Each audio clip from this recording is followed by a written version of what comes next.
Glad to be here, you guys. Great. Welcome to Democrats of Greater Tucson. Yeah, and if you'd like to introduce Consuelo as our speaker today. Absolutely, will do. Well, Consuelo, we're delighted to have you here. Consuelo is the president of the Sunnyside Union School District Board. As Arizona tilts farther to the right, she and her Mexican-American Jewish siblings are all pushing back. Her older brother, Daniel, is running for Congress. He is currently a state representative, and her sister, Alma, is also a state rep. Consuelo graduated with a degree in global health from ASU, and she spent the last decade fighting for education equity here in Pima County. She's hosted free citizenship clinics. She's raised money for students to pay for their DACA renewals, as well as providing general public health services in Panama and Ghana. So we're lucky to have you here in Pima County. Consuelo, the floor is yours. Hi, everyone. Good morning or good afternoon at this point. It's nice to be around good Democrats. I just first want to start off by saying thank you to the DGT board members.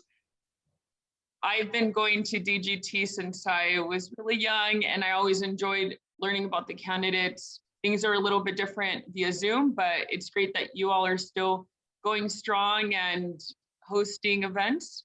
I'm really excited to be here with you all. For those that I don't know, my name is Consuelo Hernandez. I'm currently the Sunnyside School Board President. My journey in politics started a little bit different. I come from, of course, a very involved family, but I started off as a volunteer when I was 15, and it was mostly because my brother needed help. And then we started volunteering in different areas. And that's when I was able to see the disparities that existed between other neighborhoods and mine. I'm born and raised in the south part of Tucson. Two parents. One is, my father is a construction union worker and he's now retired, but my mom was also a scientist. So my worldview is a little bit different. My mom was a small business owner, and so was my dad. I learned very early on that the best way to, hopefully get more opportunities and escape poverty was through education. So that was what was instilled in me. And also from an early age, I was taught that you go and do whatever it is that you're going to do, but you make sure you come back and you help lift others up with you.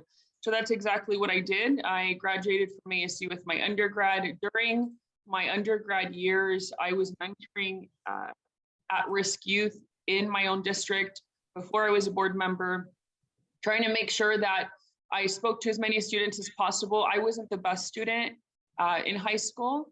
I played sports, but I wasn't the best student. So I wanted to make sure that I let others know that it was possible to still go to school, even if you didn't always have the best grades. I just recently finished my master's in legal studies at the University of Arizona with a concentration in economics. I also have a certificate in education finance from GW. So I have a wide range of experiences that I bring to the table. I'm really excited to hopefully get to work and join Democrats down at the Capitol to get things done. My style of leadership is a little bit different. I don't care who I have to work with. As long as you're willing to have a conversation with me, I'm going to be knocking on your door. Most recently, I've been proud of at the school board level, I was able to bring the first civic engagement program to our students without costing the district more money. I partnered up with organizations in Arizona that were doing civic engagement work. But the idea for me was, because I am in a district that is very low voter turnout, I wanted to make sure that we were teaching students the importance of voting without me telling them. And that was us giving them a piece of our operations budget, and they got to campaign. They had also a voting day. So they were able to see the whole process through a different experience. My hope is that they end up taking that what they learned, taking it back to their families, and hopefully causing a ripple effect on the importance of voting. If you don't vote, you miss out on what the potential that your community has. So that was something that I worked on that I've been very proud of. But, you know, I'm very limited as to what I can work on at the school board level.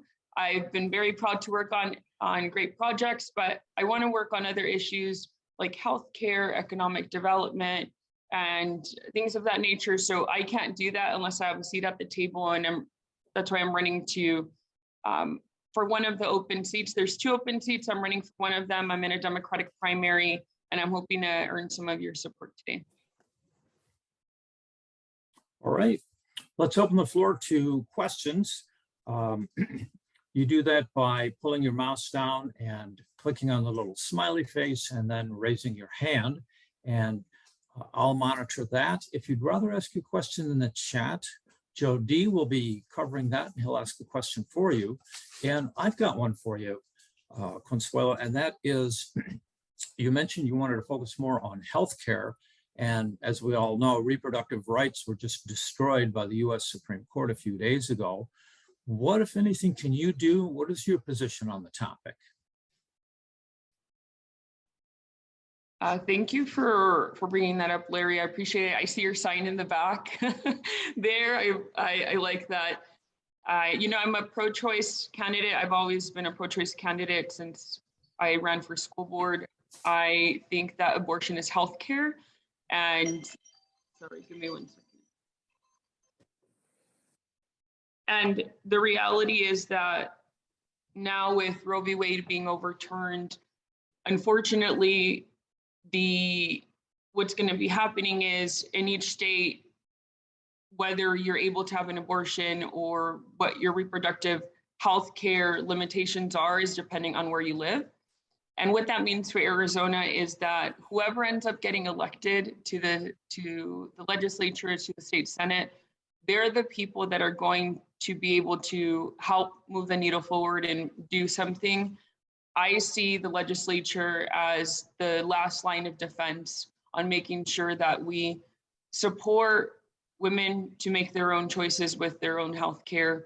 And it should only be between a provider and the woman.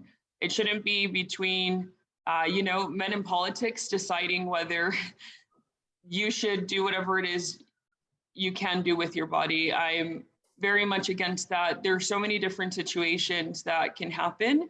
There's miscarriages. It's not even about women who just don't want to have their baby. It's much bigger than that. And I'm really concerned about what that means actually for the younger and especially marginalized poor women in our state, because some of us can afford to travel if need be, others won't, and that means that you can die. And there's situations that if you don't get help with an abortion, you will end up dying, and that's just what it is. And I'm very excited to hopefully work with as many people as possible when elected as a next state representative to make sure that we're protecting women and the right to choose.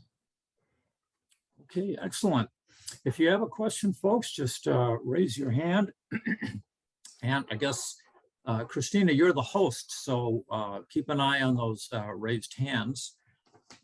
I've got another question for you concerning restoring funding to public education, which I know is one of your core values. The state legislature just violated the US Constitution by saying that every kid in the state gets $7,000 to spend on whatever school they want, including religious schools. Now, the Constitution says there's a separation between church and state, but what's your thought about these vouchers, and what, if anything, can be done about it?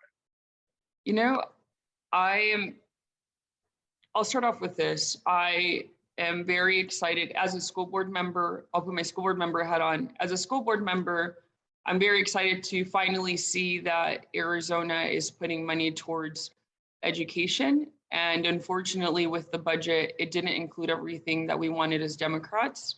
There was, as you mentioned, investments towards more vouchers, which I think that if it's coming out of public education monies, we shouldn't be doing it. If someone wants to attend a school, they shouldn't be using public education funds. I am on the front lines of, I'm running for LD21. It's a newly named, it used to be LD2, now it's LD21, and there's 2 open seats.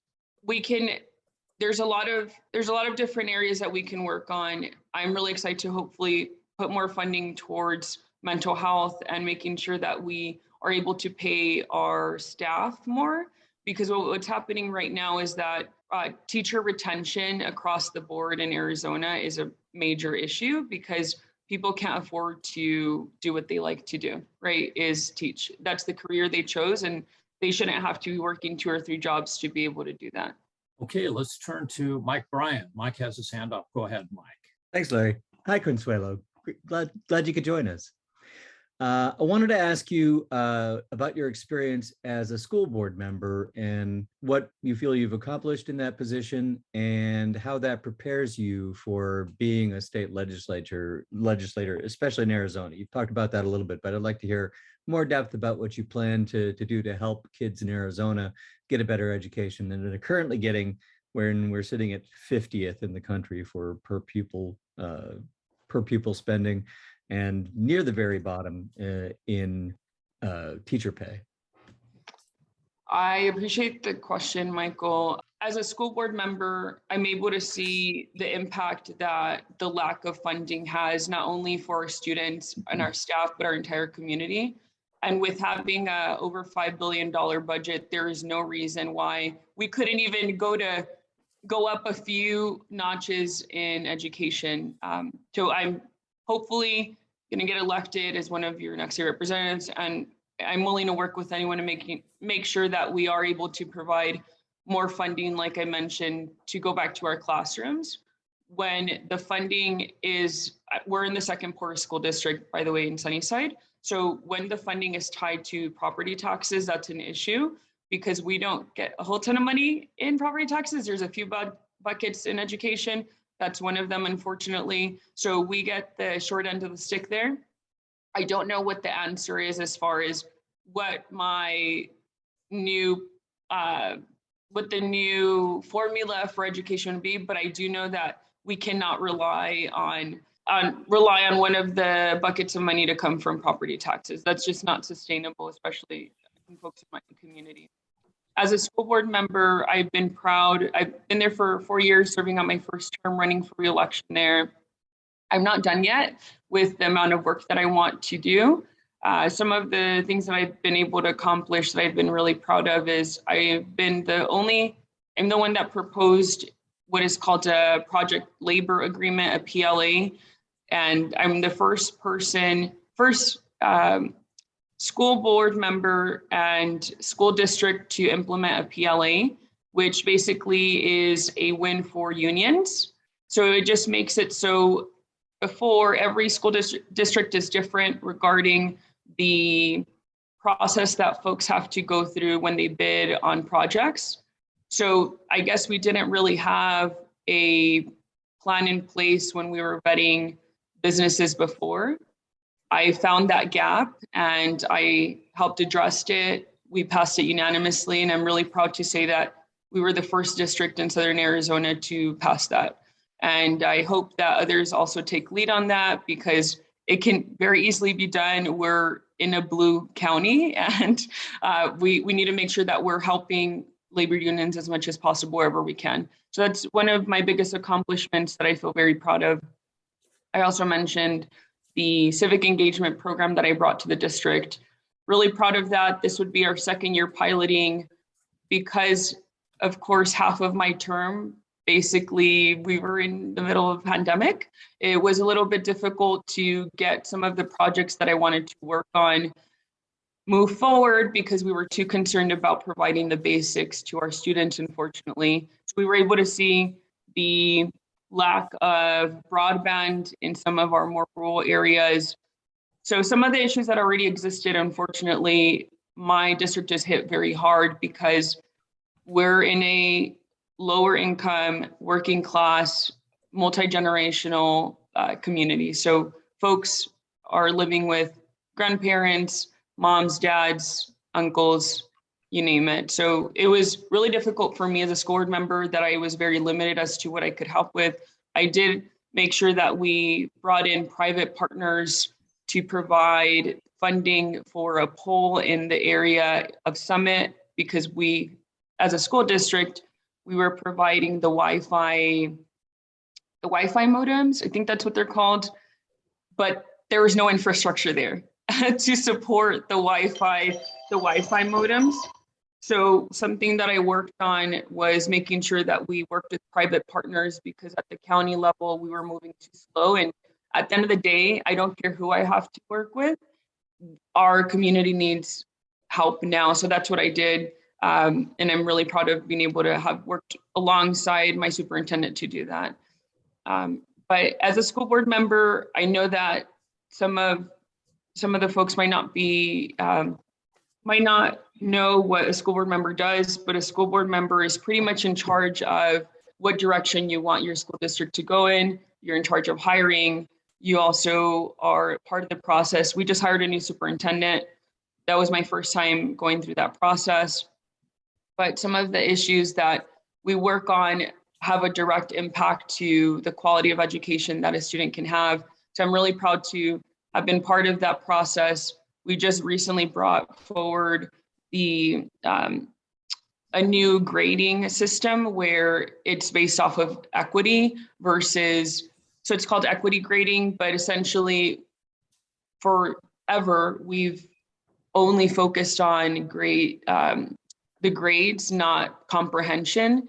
So for us, as a school board member, I want to make sure that we're better preparing our students for the real world, not so much worried about what grade are we going to give them.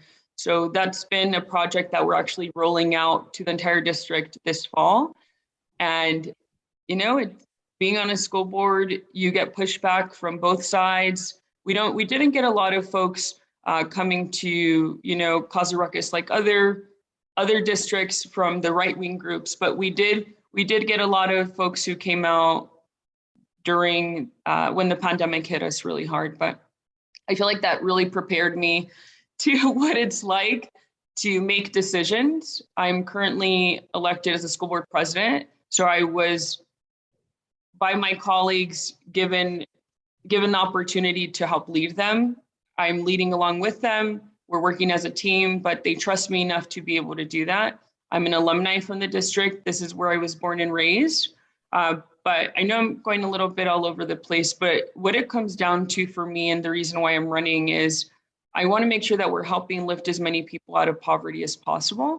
And that's what's kept me in politics. So right now, I'm able to work on issues at the school district level regarding education. There's a lot of missed opportunities, for example, at the community college level. They offer great programs, but they sometimes, for whatever reason, get left out of the conversation.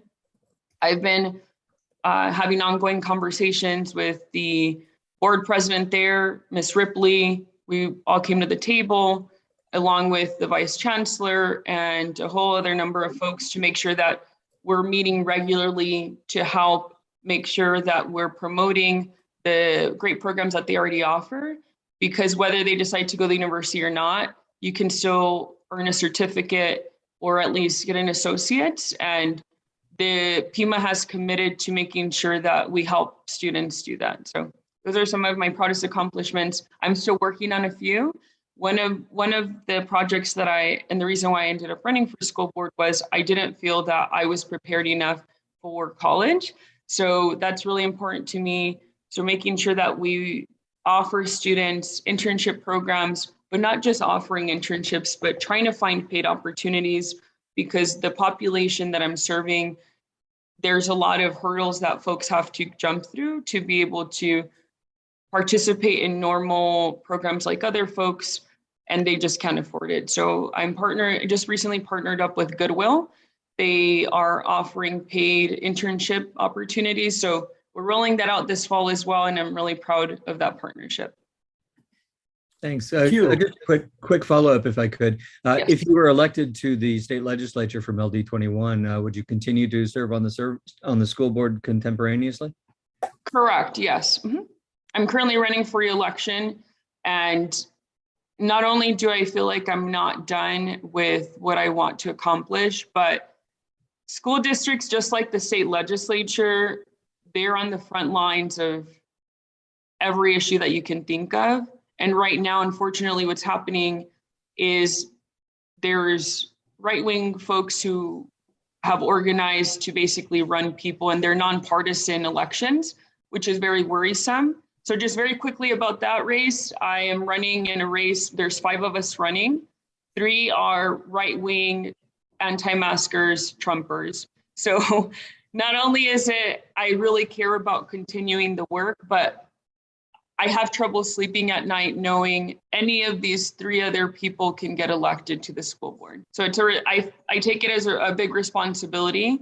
I tried to help recruit other candidates. We were only able to find 1 other, but at the end of the day, you can't take anything for granted, and I'm committed to my community. So.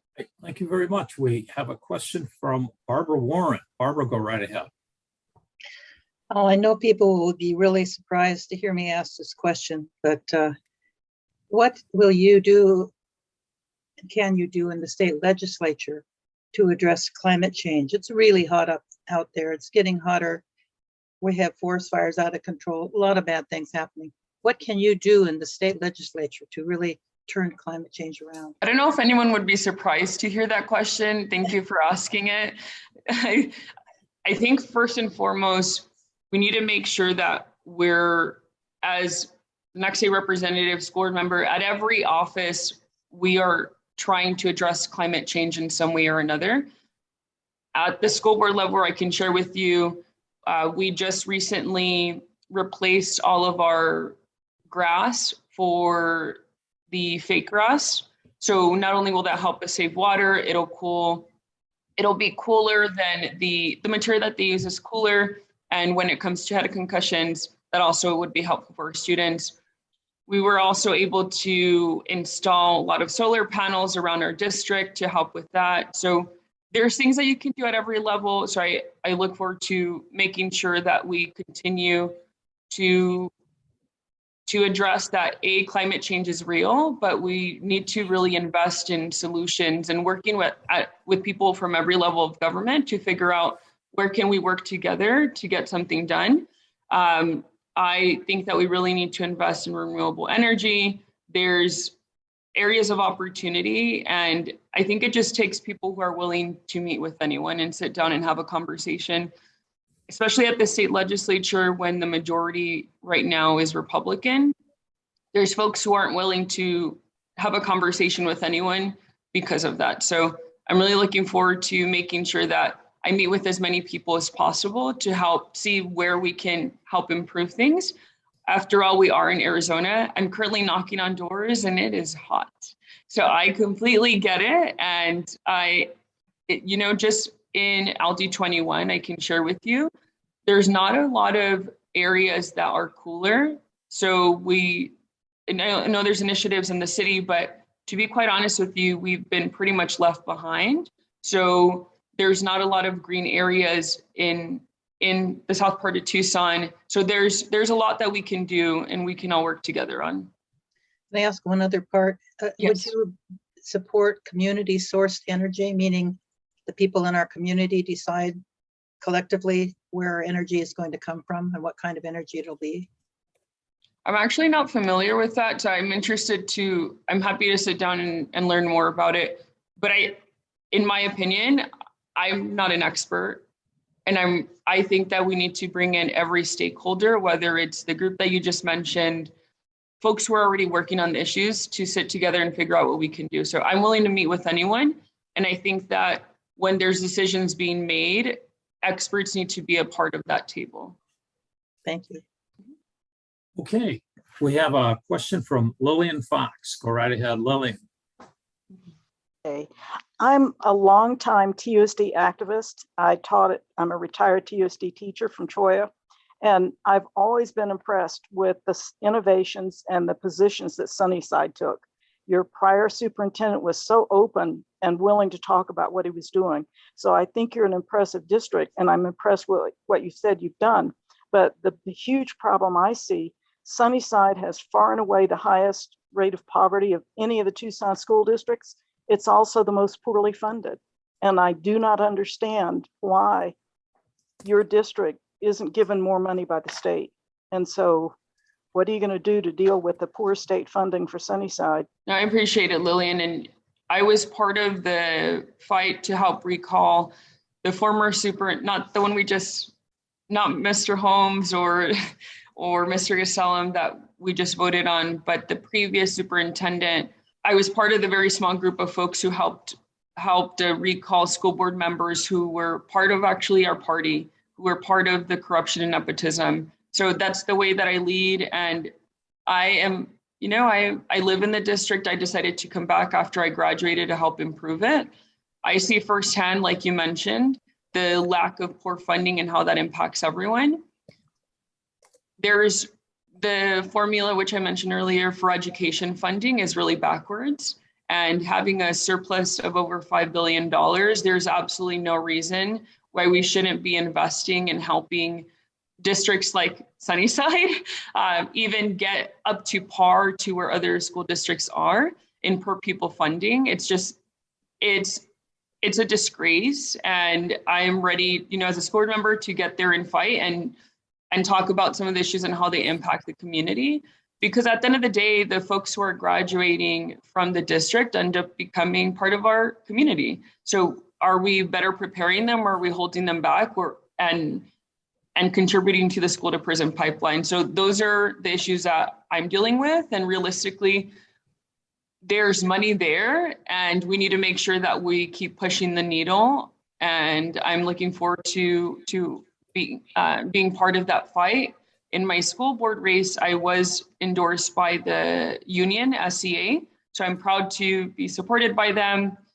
But I'm always willing to work with anyone to get something done. And we just need to make sure that there was record funding recently that was passed in this budget bill, but not everything is recurring monies, which is the issue. So for example, right now, TUSD and districts like Sunnyside, for example, we received money from the CARES Act funds, but that money we were able to invest in programs for mental health and giving teacher stipends, things of that nature, to help minimize the amount of damage that's been done. But that still is a Band-Aid effect, is what I like to call it. That's not a real solution to addressing the issues, because after the money runs down in 3 years, we're going to need more money to help continue that. So that's where I want to make sure that we go ahead and at the state legislature work with as many people as possible, but we need ongoing funding. One-time funding is not enough, and it's not sustainable. Yeah, what's shocking to me is you get so much less money per student than TUSD does. TUSD has a good sized poverty, but it's not the most poverty-stricken district, and it gets far more money per student than the other school districts do. And there you are with this huge poverty rate, and lower income kids need more support. They need smaller classes. They need all kinds of stuff, which take money. So I'm glad to hear that you're going to fight for them. Absolutely. Oh my goodness. I am lucky enough that I had parents who were there to support me, but not everyone is as lucky as I was. And I understand that. So meaning we need to make sure that we're investing in early childhood. I'm going back to the basics. I'm not even asking for anything out of the ordinary. I'm talking about early childhood education, supporting STEM, things of that nature. We need to make sure that we're properly funding, because not everyone has the opportunities outside of their homes to participate in aid programs or to have some sort of structure teaching them in their early years. So we really need to make sure, because those are missed opportunities, not just for the students, but for their entire lives, because of the amount of education that's lost there. Let me turn now to Joe Danishevsky, member of our board, who's monitoring the chat. I see there's a couple questions there. Go right ahead, Joe. Yes. Would you please outline the issues in the current water crisis? There's so many issues. It's not a one size fits all. The issues and also the approach, there was record funding in this budget that was passed, the bipartisan budget. But at the end of the day, we're dealing with an issue that if we don't properly continue to address, I don't know where water is going to come from. So it runs out. And I don't think people realize that. And the folks, I know that everyone on this call probably does, but the folks outside, I don't think they realize, who are not as involved or don't know what's going on. We need to make sure that we're addressing it. There's a committee that the funding that was allocated towards addressing the water crisis, they're going to be in charge of making the decisions. But I think we need to go further than that. We need to make sure that we're including, like I mentioned, stakeholders, experts to the conversations, not just a select group of folks who are going to be making the decisions. There are so many things that we can do. First off, we need to make sure that our next governor, since Governor Ducey is not going to be there anymore, is not selling water rights to foreign countries to start off with. That should be pretty easy to do, is making sure that we also include regulation when it comes to groundwater pumping, because once we pump those water, that water dry, it's no longer going to exist. We're not going to be able to recover that. I think also an area that I would like to work on is making sure that we incentivize homeowners to have desert landscaping, because there's a lot of homes across Arizona who are still, using a lot of water just for their yards. And I think that's a fairly easy ask, is if you're in Arizona, you know that you're in the desert. So if we can help incentivize that. There's also technology that's available. For example, in the Navajo Nation, if anyone's followed it, there's an Israeli company who basically is piloting a program where this machine makes water out of air, this technology. So I think that's really neat. And we need to make sure that we're taking advantage of what our programs that already exist, such as that, and not only pilot it in areas like the Navajo Nation, but also in more rural areas that are impacted the fastest. Oh, sorry, go ahead. No, thanks to Robert Butler for that question. Karen Gleason has a question. What can be done about recent passage regarding the teachers having to share private information of students? I'm not familiar with, did that just recently pass? I might have missed that. I know that they were trying to pass a lot of bills out of the education committee, but that shouldn't be allowed. I don't even think that's legal to disclose records of students without their consent or their parents' consent. I don't know what it's regarding. I would like to read more on that because I'm not too familiar, but that shouldn't be allowed. And that goes back to the privacy of students. And it's complicated because there are situations where you do have to report certain situations if they're dangerous to anyone, if they would be in danger to themselves or to anyone else. Other than that, I don't think anything that is shared between a teacher and a student should be public information or even disclosed to anyone else, because a lot of the times the only safe haven students have is their school. And that's the way that I feel about it. All right, okay, that's all the questions we have right now in the chat room. Great. Let's turn to Mike Bryan, who has a follow-up question. Go ahead, Mike. I do. Thanks, Larry. Consuelo, we have seen recently, both nationally and here in Arizona, there's been a lot of emphasis by the GOP stirring up people about critical race theory and other kinds of, if you will, censorship of our real history here in the United States. As a person of Latino extraction, Jewish extraction too, apparently, how do you feel about this push toward censorship and revision of our history in Arizona's classrooms, and what are you going to do to push back on it? Sure, I think that first and foremost, let's just address the fact that critical race theory is not even being taught in Arizona. There are so many rules around what you can teach, that is not one of them.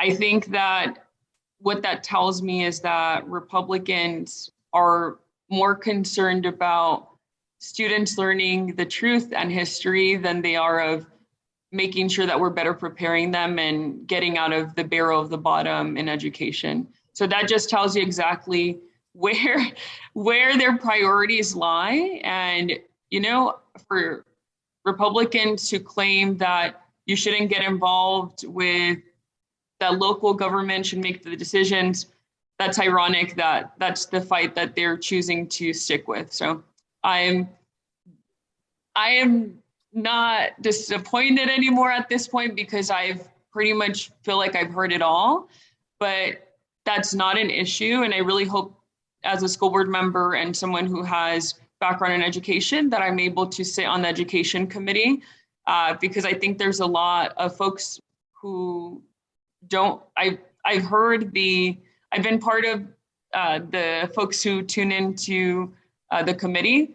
And if anyone hasn't tuned in, let me tell you, some of these conversations are so far out there. And I'm so thankful we have Democrats on there, like my brother, for example, who will call them out, but they essentially, for example, have targeted trans youth who are trying to participate in sports, which is a non-issue in Arizona. I think there's only about 2 students who that even impacts. So things of that nature, and they're not even including stakeholders into the conversations, and they'll admit it, which is even the scary part. So I'm really hoping that get folks elected, not even just myself. I want to make sure that we help elect Democrats up and down the ballot and in the flippable districts. So I encourage you all to get involved in helping us with that. Okay, let's turn to Christina Early, our DGT secretary. Go ahead, Christina. Hi. Hi, Consuelo. Thank you so much for being here. Unfortunately, I don't live in your district, and I'm a little vague as to where it is. Can you kind of give us a boundary, kind of where LD18 is, and maybe what the demographics are of that district? Sure. Thank you, Christina. That's a good question. So the new LD21, which is the former LD2, the current state representatives, I'll start with that, are Representative Andrea Del Sandro, who's endorsed my campaign. She's been a champion when it comes to the environment, and water is her main issue as well. So I'm really hoping to continue what she's already built for many years. She's one of our senior Democrats there. And my brother, Daniel Hernandez, who's also been a great champion. He was a former school board member as well. Those are the current state representatives. And then there's Senator Gabaldon. That's the district. There's 2 open seats. I'm running for one of them. There was new territory added, but as of right now, it's most of south part of Tucson, big overlap into the Sunnyside School District. There's Davis-Monthan, there is Bisbee, there is Santa Cruz County. So it's a little bit spread apart. I've been trying to make my way as much as possible I was just in Bisbee for the Pride Parade, and then I went canvassing a few days after that there, and in Santa Cruz County. So it's a majority Latino and Democratic district.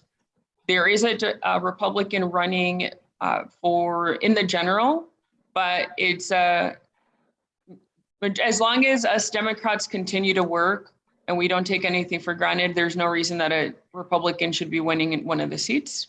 And I'm committed to that. And I have a team of 8 interns. I have a campaign manager. I have consultants. I've been knocking on doors since I filed to run. So I'm really excited. I also pay my interns a very small stipend, but the idea is to hopefully bring in folks who are not used to being part of the process. I'm really proud of running a campaign that way, and I'm focusing on myself. I can talk to you all day about what I'm doing or things of that nature. You're welcome to follow me if you have social media. My name is Consuelo Hernandez. I have Instagram. I'm not the best at Twitter, but I have Facebook as well, and a website if you'd like to get involved. We'd love to have any of you. Great, thank you.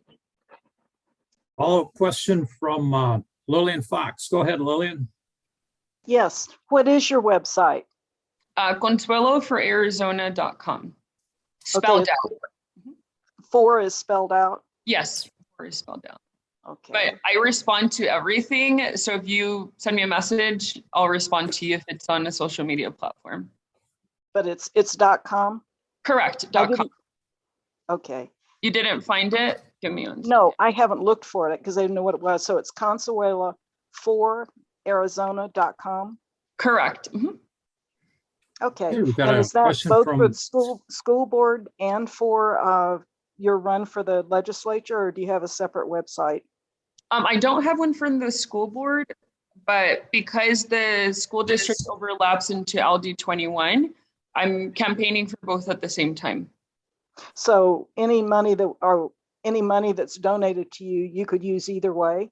No, unfortunately, with the campaign finance laws, they're separate. I'm in the middle of collecting my signatures for the school board. I should hopefully have an Act Blue account in the next week or so. But Okay.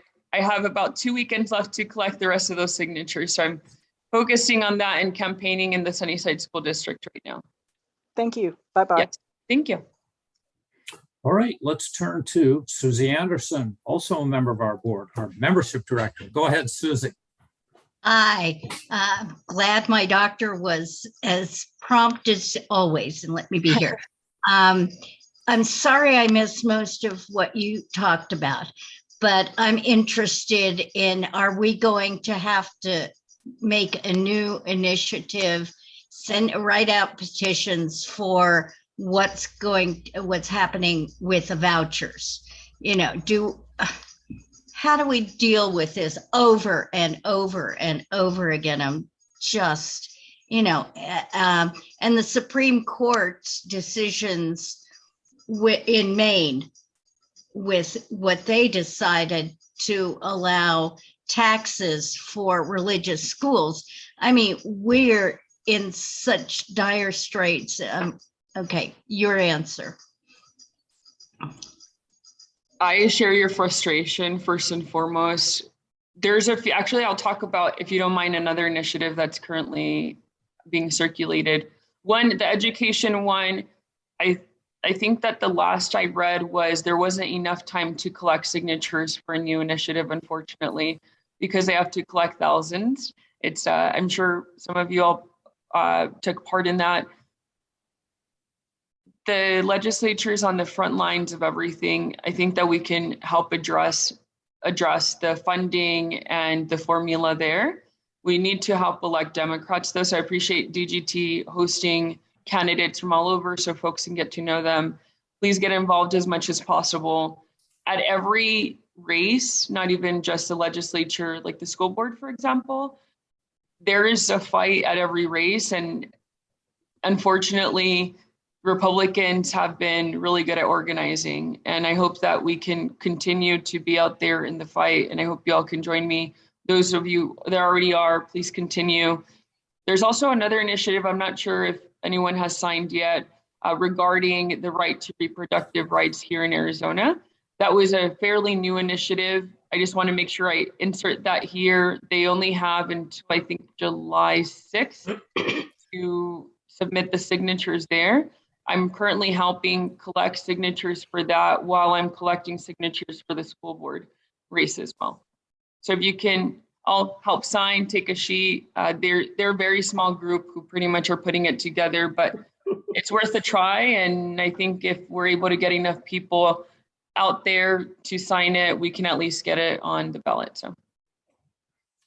Okay, we have a question from our board member, Jeannie Christie. Go right ahead. Hi, Consuelo. It's nice to see you. Nice to see you. I'm happy you're running. You mentioned that 2 seats are open. Who are the other candidates in LD21? There's 3 of us running. We're all Democrats. Then there's a Republican and then general. I know there's Mr. Oyegbola and Ms. Hamilton that are running.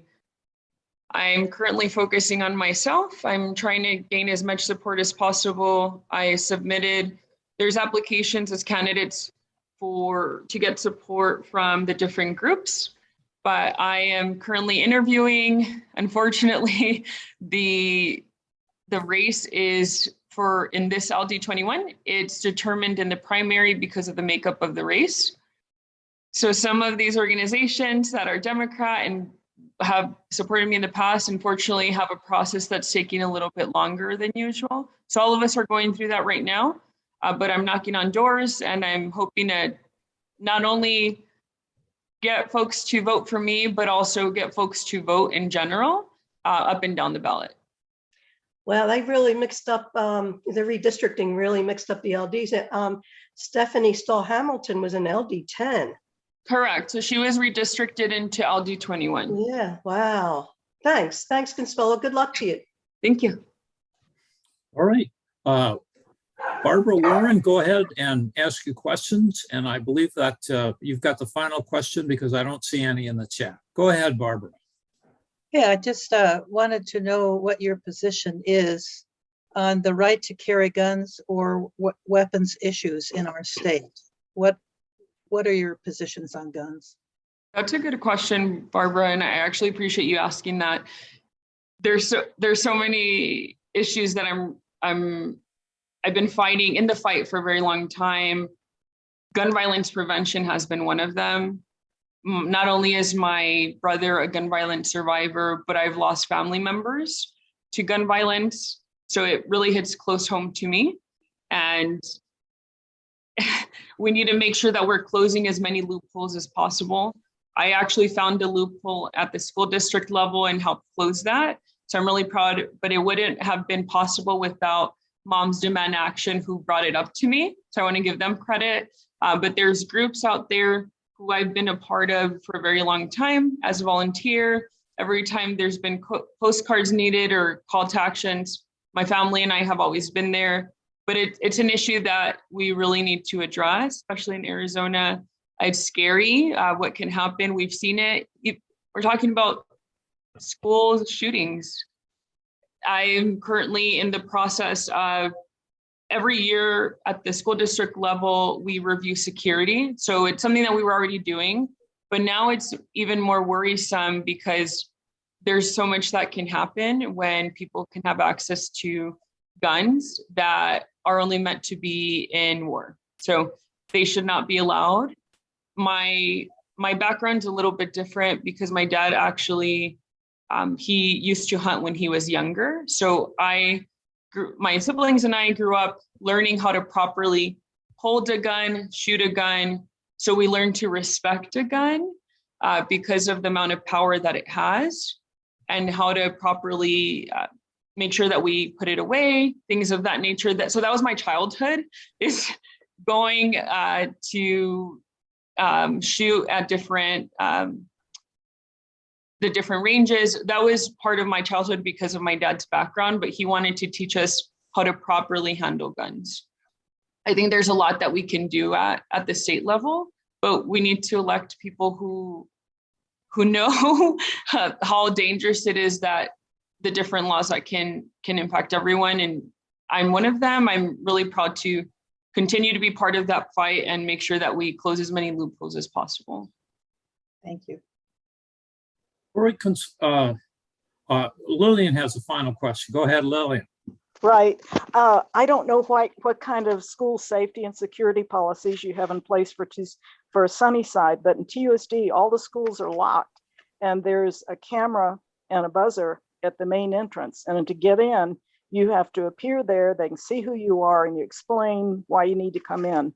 And at Mission View, which is a TUSD school in Sunnyside, in South Tucson, an irate parent showed up with a gun making threats last Tuesday. And the South Tucson police didn't show up for 3 hours. TUSD security took care of it. So I'm wondering, on the Sunnyside schools, do you have a similar buzzer camera entry system? And do you have some sort of armed school security? I appreciate you sharing that. I don't know what other school districts are doing. I did learn, I was sent the petition that's been circling around. It's unfortunate that it took, I think, 2 or 3 hours for help to come by. It's a pretty complicated issue, to be very frank with you, just because as there's a few layers to it. One is I'm coming from a background where my sister was pretty much beat by a police officer when she was young, and it caused severe damage to her spine. And I'm also a school board member who sees the danger of what a deranged person can come and do and the damage. So it's a complicated issue for me. I know that there was a vote that happened. I don't know what TUSD did. I won't get in the weeds of that, but I can tell you that we have a really great security program that's run by a former police officer who takes that very seriously. We implemented the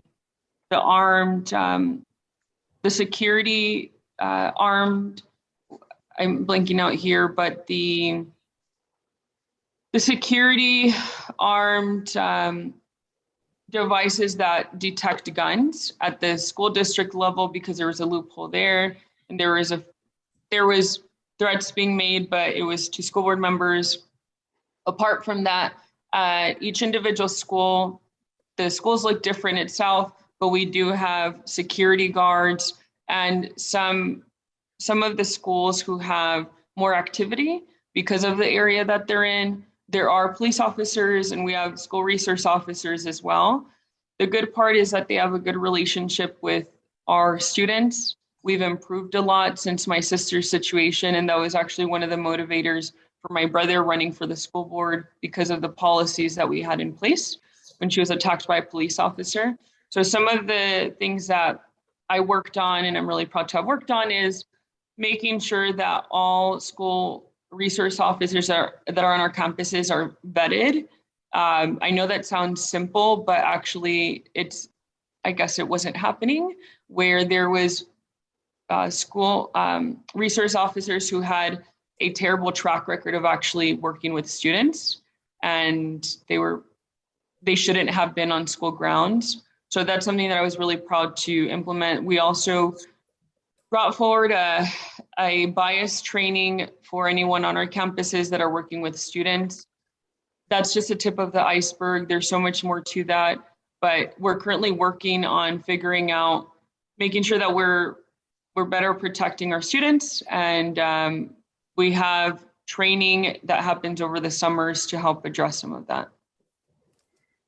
Thank you. All right, thank you so much, Consuelo. We are out of time, and before we go, I want to just remind all of our DGT board members that we have a brief meeting directly after this meeting. And if you could wrap up for us, Consuelo, how can people find out about you? How can people contact you? And how can people support you? First, I just want to thank everyone for taking the time to listen to me, and hopefully I earned your support today, whether you live in my district or not. You can still get involved. You can donate, help us with the efforts. I have paid interns that I have to pay, but we're helping Democrats up and down the ballot, partnering up with as many people as possible. Because at the end of the day, like I mentioned, I'm excited to be running. I feel very confident in hoping that I can serve you all next year. But we need to make sure that we're electing as many Democrats as possible. So that includes getting involved. So I encourage you to get involved at DGT, become a member if you're not. You can visit my website. There's many ways that you can get involved. I think most of you are involved in some way or another, but you're welcome to reach out to me through my website. You can email me. You can message me on social media. I will include my personal email here, and anyone can contact me as well. And my phone number, you're welcome to contact me. And I look forward to hopefully earning your support and representing you at the legislature next year. Excellent. Thank you so much. Thank you. Appreciate your time, Consuelo, and thanks for coming. For most of you folks here, we'll see you next week at the Democrats of Greater Tucson. We meet every Monday at noon. We're going to take a brief 5-minute break, and then we'll return and hold our Democrats of Greater Tucson board meeting. Hey, Larry, just real quick. We just need to wish everybody a happy 4th of July, because we're actually not having a meeting next Monday. Happy 4th of July, everybody. Bye. Thank you, everyone. Have a good day.